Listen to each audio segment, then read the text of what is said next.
طرح سے وہاں پر جڑے ہوئے ہیں، دارالقضاء سے سب جانتے ہیں، دیکھتے ہیں۔ آج حقیقت میں لڑکے والے جو ہوتے ہیں وہ کتنا بھی شریف ہوں، عام طور پر 90% ظالم بن جاتے ہیں۔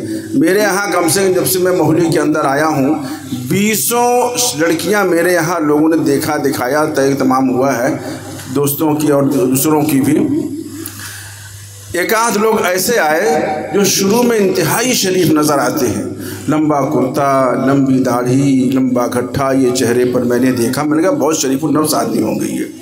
لڑکی کو انہوں نے دیکھا اور ناپ جوک کے دیکھا۔ آج کل تو جو دیکھنے آتی ہیں عورتیں وہ لے کر کے آتی ہیں پیمانہ کتنے فٹ کی ہے، جیسے مولانا بتایا نا مولانا نے۔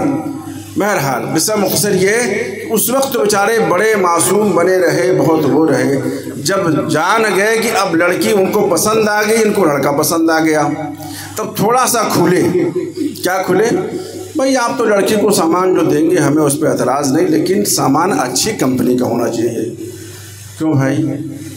یہی سے بھیک مانگنا شروع کر دیا۔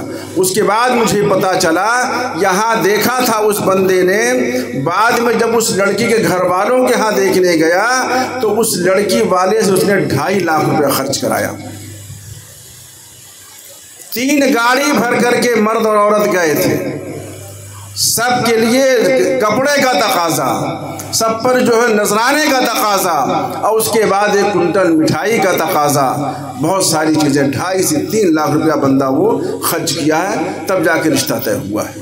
واقعی حضرت مولانا نے فرمایا ہے کہ آج کل ظلم کی انتہا ہم لوگ کرتے ہیں جب لڑکے والے بنتے ہیں۔ بہرحال ابھی بہت سی باتیں انشاءاللہ ایسی ہی ہم حکمت کی اور اپنی اصلاح کی سنیں گے، لیکن اس سے پہلے حضرت مولانا عبدالغفار صاحب دم برکاتہم سے میں یہ درخواست کروں گا کہ مختصر سی کوئی، چونکہ وقت بہت زیادہ ہونے والا ہے، 12 بجنے والا ہے، اب حضرت